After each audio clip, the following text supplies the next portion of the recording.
शराब से जयराम जी के अगेंस्ट लड़ना, उधर भी लड़ने के लिए कांग्रेस पार्टी के सिपाही के तौर पर तैयार हूँ। वो है कांग्रेस पार्टी का सिपाही। जीत हार का मतलब हिम्मत रखते हैं कि जयराम के घर में से क्यों नहीं? जयराम जी भी इंसान है, बहुत आकाश से उतरे भगवान तो नहीं है, इंसान है। तो हम कांग्रेस पार्टी की विचारधारा को घर घर तक पहुंचा के रहेंगे, इसमें कोई शक नहीं है। बड़ी बात है, हाल ही में जिन पर जनता ने भरोसा जताया था, निर्दलीय से कांग्रेस में आए और कांग्रेस छोड़ के अब भाजपा चले गए। सीधा नाम ले देता हूँ, पवन काजल छोड़ चुके हैं कांग्रेस पार्टी को।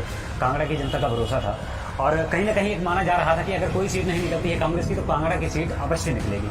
अब असमंजस में कांगड़ा पड़ गया है, किस तरह देखते हैं? आपने भी निर्दलीय चुनाव जो है वो कांगड़ा से लड़ा था। मैं तो इस तरह से बात करूँ कि हमारे आदर के योग्य नेता थे, हमारे पार्टी ने उनको वर्किंग प्रेसिडेंट बनाया था, मान सम्मान दिया था उनको, एमपी का इलेक्शन लड़ा, चाहे वो 4,70,000 वोटों से हारे, पूरे भारतवर्ष में सबसे बड़े मार्जिन से हारे, फिर भी पार्टी ने उनके देखते हुए उनको वर्किंग प्रेसिडेंट का पद दिया। सब बदलाव की आपने बात करी है, लेकिन गुटबाजी जो है वो कांग्रेस में इतनी ज्यादा हो चुकी है कि कभी कोई गद्दी समुदाय के लोग आकर के कह जाते हैं कि हम इसका विरोध करेंगे, मुझे मुख्यमंत्री बनना है, टिकट मुझे मिलनी चाहिए। तो इस तरह किस तरह लगता है कि कांग्रेस जो है वो अपनी सरकार बना पाएगी या अपने नेताओं को किस तरह बना? अक्सर नारा उठाए दे रहा कोई नहीं तेरा, और सेंट्रल यूनिवर्सिटी बहुत बड़ा मुद्दा है। भारतीय जनता पार्टी ने बहुत बड़े दावे किए, शिलान्यास तक हो चुका है, उसका काम आज दिन तक भी लगा है। कांग्रेस पार्टी में हर किसी को बोलने का मौका मिलता है, जो बीजेपी में नहीं मिलता। कांग्रेस डिक्टेटरशिप नहीं चलाती है, कांग्रेस एक लोकतांत्रिक प्रणाली में विश्वास रखती है। लोग सब क्या मानते हैं राजा वीरभद्र सिंह के जाने का, बड़े दिग्गज नेता जीएस बाली, इन दो नेताओं के जाने से कहीं ना कहीं पार्टी में एक कमी महसूस कर रहे हैं आप? लग रहा है कुछ ऐसा? बिल्कुल मैं कमी महसूस कर रहा हूँ। जीएस बाली जी अच्छे नेता थे, साथ ही सुखराम जी का देहांत भी हुआ है, वो भी कांग्रेस के कदावर नेता रहे थे। तो पर राजा साहब की कमी कहीं ना कहीं खलेगी। एक हिमाचलवासी होने के नाते एक आश्वासन देना चाहता हूँ कि कांग्रेस पार्टी उन्हीं को टिकट देगी जो कांग्रेस पार्टी की विचारधारा से जुड़े हुए हैं, हिमाचल के संस्कारों से जुड़े हुए हैं। हम टिकाऊ को टिकट देंगे, बिकाऊ को टिकट। क्या मानते हैं, सोनिया गांधी पर ईडी की रेड होती है, राहुल गांधी पर ईडी की जो है समन आते हैं, उनसे पूछताछ होती है, तो इतने सालों पुराना मुद्दा था, अब जाकर के खुला है, क्या मानते हैं?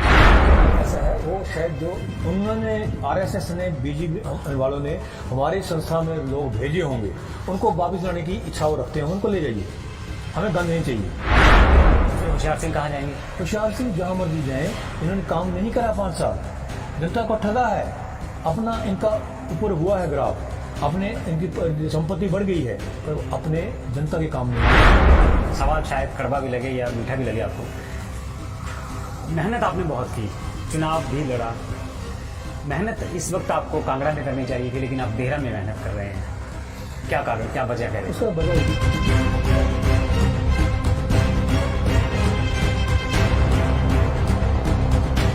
कुंदन ज्वेलर्स धर्मशाला गद्दी संस्कृति से जुड़ा चांदी का हर एक गहना यहाँ उपलब्ध है। यहाँ आपको ऑर्डर पर बने अपने गहनों की निःशुल्क डिलीवरी भी करवा दी जाएगी। चुनावों के लिए धीरे धीरे वक्त जो है वो घटता जा रहा है, ऐसे में हर कोई जनता के बीच जाने का प्रयास कर रहा है और तमाम कोशिशें लगाई जा रही हैं कि इस बार कांग्रेस पार्टी की सरकार जो है उसको सत्ता काबिज किया जाए, क्योंकि जो कांग्रेस के नेता है उनका कहना है कि आम जनता है वो भारतीय जनता पार्टी की नीतियों और कुरीतियों से जो है वो भली भांति ये बातें समझ चुकी है और उनकी जो नीतियां हैं उनके बोझ तले जो है वो आम जनता दबती जा रही है। इन तमाम बातों के जवाबों के लिए हमारे साथ इस वक्त डॉक्टर राजेश मौजूद हैं। डॉक्टर साहब बहुत बहुत स्वागत आपका। नमस्कार। तो सवालों का सिलसिला यहीं से शुरू करते हैं कि हिम्मत आप में बहुत ज़्यादा है, पहले भी चुनाव लड़े हैं, फिर से चुनाव लड़ने की तैयारी की जा रही है, किस तरह की पृष्ठभूमि रह रही है और किस तरह की जो आवाम है उसका किस तरह का रिस्पांस आपको मिल रहा है? हमारी पृष्ठभूमि सदैव कांग्रेस की रही है और मेरा पूरा परिवार कांग्रेस से जुड़ा रहा है। इस वक्त कांग्रेस पार्टी ने मुझे स्टेट कोषाध्यक्ष की जिम्मेवारी दी है और साथ ही स्टेट स्पोर्ट्स पर्सन की जिम्मेदारी दी है और सबसे बड़ी जिम्मेदारी एक कार्यकर्ता के रूप में मेरी अपनी है।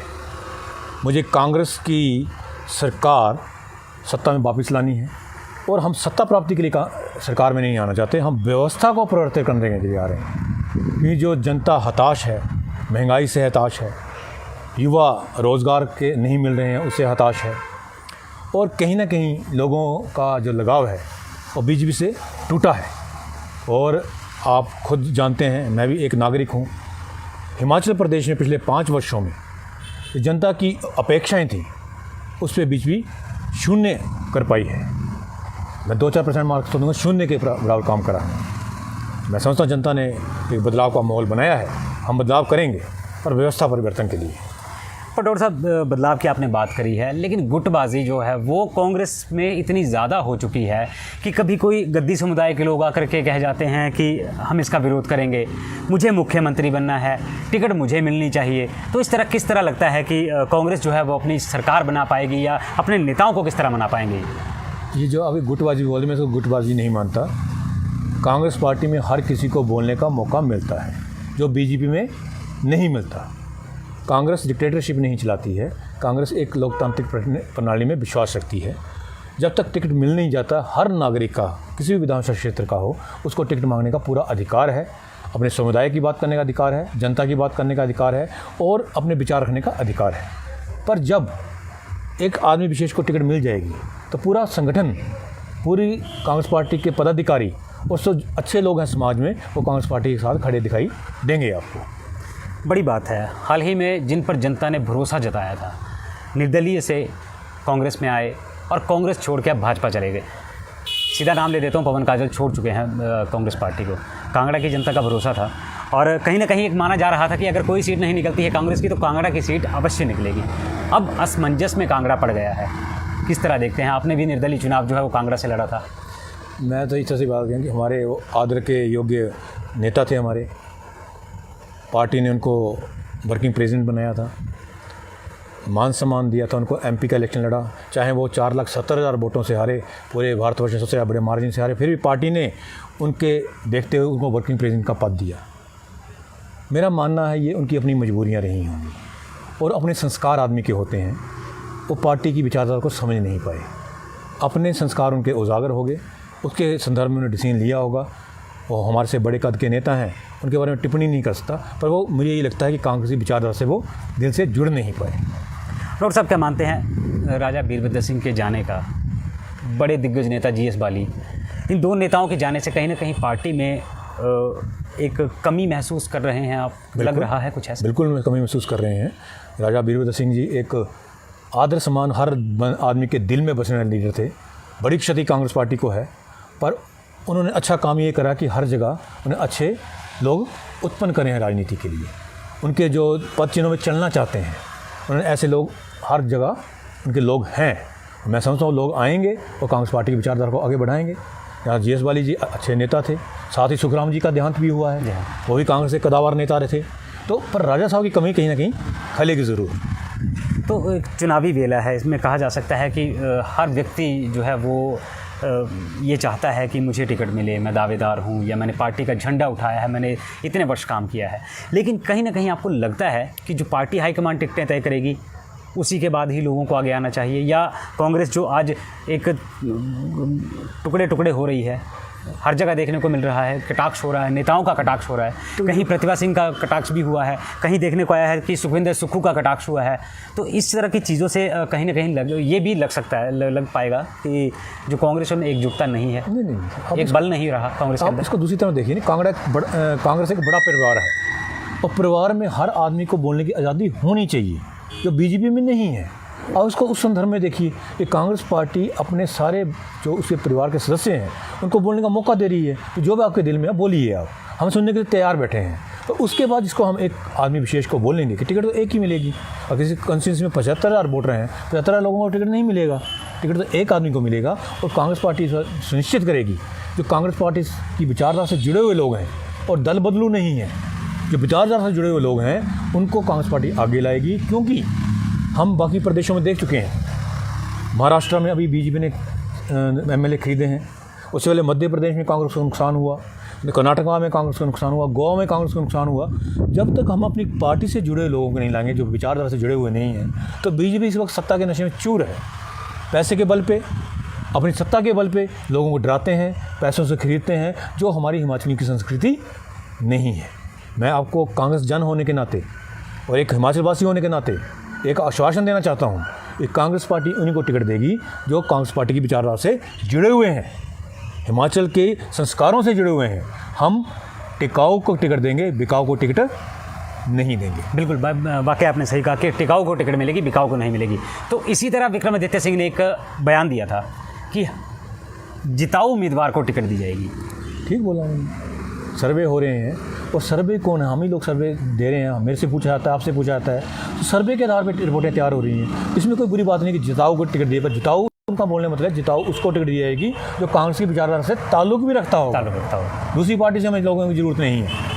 हमारे पास अच्छे लोग हैं, और कांग्रेस पार्टी वो पार्टी है जिसने स्वतंत्रता का संग्राम लड़ा, उसके संसाधन पैदा करे, भारतवर्ष में इंडस्ट्रीज लाए, जहाज़ तक बनाए, और हम अपने लोगों में हमें ताकत नज़र आती है। हिमाचल प्रदेश के प्रतिभावान कांग्रेसी हमारे पास हैं। हम तो जो बीजेपी के लोग भी हैं वो भी हिमाचल वासी हैं, उनसे गुजारिश करेंगे अच्छे कांग्रेसियों का साथ दें, बीजेपी की नीति को छोड़ें।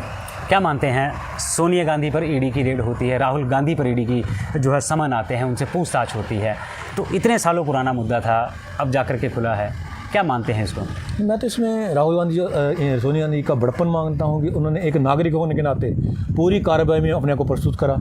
7-8 दिन वो जाते रहे, जबकि सोनिया गांधी जी अभी कोरोना से ग्रसित थी, 5-10 दिन उनको ठीक हुए होते, तब भी उन्हें पूरा पार्टिसिपेट करना चाहिए। एजेंसियाँ अपना काम कर रही हैं, पर एजेंसियाँ गलत काम कर रही हैं। आप मुझे बताइए, कांग्रेस जब दूसरी जो अपोजिशन पार्टीज़ हैं उनके नेता हैं क्यों बुलाए जाते हैं एक्सप्लेनेशन के लिए? बीजेपी के नेता सारे दूध के धुले हुए हैं क्या?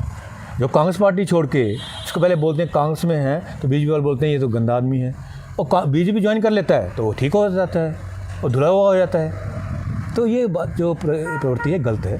सिर्फ कांग्रेस पार्टी डेमोक्रेटिक पार्टी है, लोकतंत्र विश्वास रखती है। बीजेपी का है हम दो हमारे दो, उनके मोदी जी हैं, शाह जी हैं, और आगे अडानी और अंबानी हैं। हमारे लिए सारा भारतवर्ष एक है, हम सभी लोगों को साथ लेके चलते हैं। और जो सबसे कमज़ोर कड़ी है हमारे भारतवर्ष की जनता में, कांग्रेस की विचारधारा है कि ज़रूरतमंद जो है, सबसे कमज़ोर जो है, उसको डेवलपमेंट जो है, या उसको जो डेवलपमेंट का जो आभास है सबसे पहले होना चाहिए। पंक्ति में के आखिर में जो खड़ा है, सबसे पहले उसके डेवलपमेंट का लाभ उसको पहुंचना चाहिए। बड़ी बात है, मुख्यमंत्री जयराम ठाकुर ने हाल ही में कहा था कि और लोग भी कांग्रेस छोड़ करके भारतीय जनता पार्टी में आएंगे। कहीं ना कहीं सुगबुगाहट भी है, और जाहिर सी बात है कि अगर आप कांग्रेस से ताल्लुकात रखते हैं, पृष्ठभूमि आपकी कांग्रेस की रही है, तो कहीं ना कहीं आपके जहन में वो 2 लोग होंगे जो कांग्रेस को छोड़ के भाजपा में शामिल होने की बात कर रहे हैं। ऐसा है, वो शायद जो उन्होंने आरएसएस ने, बीजेपी वालों ने हमारे संस्था में लोग भेजे होंगे, उनको वापस लाने की इच्छा वो रखते होंगे। उनको ले जाइए, हमें गंद नहीं चाहिए। कि ऐसा है कि बीजेपी और आरएसएस अच्छे संगठन नहीं है, इन्हें अपने लोग होता हमारी संस्था में इम्प्लांट करें हों, उनको वापस ले जाने की बात का हम बड़े खुश होंगे। उनको ले जाइए। कांग्रेस एक साफ़ सुथरी पार्टी है, विचारधारा में विश्वास रखती है, व्यक्ति विशेष में विश्वास नहीं रखती। तो हम चाहेंगे अगर जयराम जी के जसूस हमारी कांग्रेस पार्टी में बैठे हुए हैं तो जल्दी से जल्दी उनको ले जाएं, इससे कांग्रेस बिल्कुल साफ़ सुथरी हो जाए। अभी भी साफ़ सुथरी है। डॉक्टर साहब, एक सवाल शायद कड़वा भी लगे या मीठा भी लगे आपको। मेहनत आपने बहुत की, चुनाव भी लड़ा, मेहनत इस वक्त आपको कांगड़ा में करनी चाहिए थी, लेकिन आप देहरा में मेहनत कर रहे हैं। क्या कारण, क्या वजह कह रहे हैं? उसका वजह ये रही कि कांगड़ा में सिटिंग एमएलए थे, हमने उनको टिकट देना था, और कांग्रेस पार्टी ने देखा कि कांगड़ा डिस्ट्रिक्ट में 4 सीटें ऐसी हैं, इंदौरा, शाहपुर, देहरा और जसमा, जहां कांग्रेस पार्टी 15 साल से हार रही है। और हमारी आदरणीय मैडम विप्लव ठाकुर जी ने बोला कि मेरी उम्र मुझे अलाउ नहीं करती कि मैं इलेक्शन लड़ूं। तो उनको डॉक्टर राजेश में एक चेहरा नजर आया कांग्रेस पार्टी को कि ये उधर कांग्रेस को जीत दिलवा सकता, मेहनती आदमी है। तो मुझे उन्होंने बोला कि देहरा में जाके काम करो। टिकट अलग बात है, काम करने के लिए बोला है। मैं देहरा में कांग्रेस को जीवित कर दिया है। आज आप किसी भी बच्चे से पूछ लीजिए, वो बोलते हैं कांग्रेस की टिकट पे डॉक्टर राजेश को जिताएंगे। तो ये अपने आप को अच्छा लगता है कि मैंने कांग्रेस जो मूर्छित अवस्था में 15 साल से पड़ी हुई थी उसको जीवित करा है। और कांग्रेस पार्टी किसी को भी चेहरा देती है, हम उसके साथ हैं, उसको जिताएंगे। देहरा से किसी को चेहरा बनाए, हम तो अपना पक्ष रखेंगे। मान लिया पार्टी हाईकमान आप पर भरोसा जताती है, भरोसा इतना मान लेती है कि आपने मूर्छित कांग्रेस को जिंदा कर दिया, और अगर जनता बोल रही है तो जनता की डिमांड भी हाईकमान सुनेगा। क्योंकि जिस तरह से आपने बताया कि सर्वे और रिपोर्ट कार्ड जा रहे हैं ऊपर, किस तरह का रिपोर्ट कार्ड आपका बना हुआ है, तो पार्टी हाईकमान आप पर सिक्का खेल सकती है, दाव खेल सकती है। फिर डॉक्टर राजेश क्या करेंगे, कहाँ जाएंगे? जीतेंगे, देहरा से जीतेंगे। हम दुकानदार के बेटे हैं, जुबान से धोखा नहीं करेंगे। 2 साल से देहरा की जनता को मैंने बोला कि आपके अंग संग रहूँगा, उनको मैं धोखा नहीं दूंगा। कांग्रेस पार्टी का सिपाही हूँ। कांग्रेस पार्टी जहाँ से बोली कि हम उस टिकट पे लड़ेंगे, और जनता की जहाँ तक बात है, जनता को मैंने अपनी जुबान दी है देरा के लिए। पार्टी मुझे बोलती है कि सिराज से जयराम जी के अगेंस्ट लड़ना, मैं उधर भी लड़ने के लिए कांग्रेस पार्टी के सिपाही के तौर पर तैयार हूँ। वो है कांग्रेस पार्टी का सिपाही। जीत हार का मतलब हिम्मत रखते हैं कि जयराम के गढ़ में सेंध क्यों नहीं? जयराम जी भी इंसान हैं, बहुत आकाश से उतरे भगवान तो नहीं है, इंसान है। और हम कांग्रेस पार्टी की विचारधारा को घर घर तक पहुंचा के रहेंगे, इसमें कोई शक नहीं होना चाहिए। देरा की बात कर लेते हैं। देरा में अक्सर नारा उठाए, देरा कोई नहीं तेरा, और सेंट्रल यूनिवर्सिटी बहुत बड़ा मुद्दा है। भारतीय जनता पार्टी ने बहुत बड़े दावे किए, शिलान्यास तक हो चुका है, उसका काम आज दिन तक भी लगा नहीं है। और बड़ी बात देहरा की ये है कि देहरा में आज दिन तक जो काम हुए हैं उन सभी शिलान्यास पट्टिकाओं पर कांग्रेस पार्टी की ही देन है। ऐसा क्या हुआ है? इसलिए ना कि अब सुनिए, मैं तो पहले बोलता आया हूँ कि कांग्रेस पार्टी एक ऐसी पार्टी है जो डेवलपमेंट में जनता के आगे ले जाने में विश्वास रखती है। बीच बीच झूठे वादे करती है, झूठे जुमलों की पार्टी है ये। हमारे कई नेता बोल चुके हैं जुमलों की पार्टी, वो सिद्ध है धरातल पे। आप कहीं भी जाइए आपको राजा वीरभद्र सिंह का नाम मिलेगा पट्टिका पे, आप कहीं भी जाइए विप्लव ठाकुर जी का आपको पट्टिका पे नाम मिलेगा। ये विकास की बिहार जो लिखी है वो कांग्रेस सरकार ने लिखी है, कांग्रेस की सरकारों ने लिखी है। चाहे चेहरे कोई भी रहे हों, तो वीरभद्र सिंह जी रहे हों या और कोई रहे हों, वो कांग्रेस के प्रतिनिधि होंगे जिन्होंने काम करा है। देहरा को एक अच्छे चेहरे की ज़रूरत है।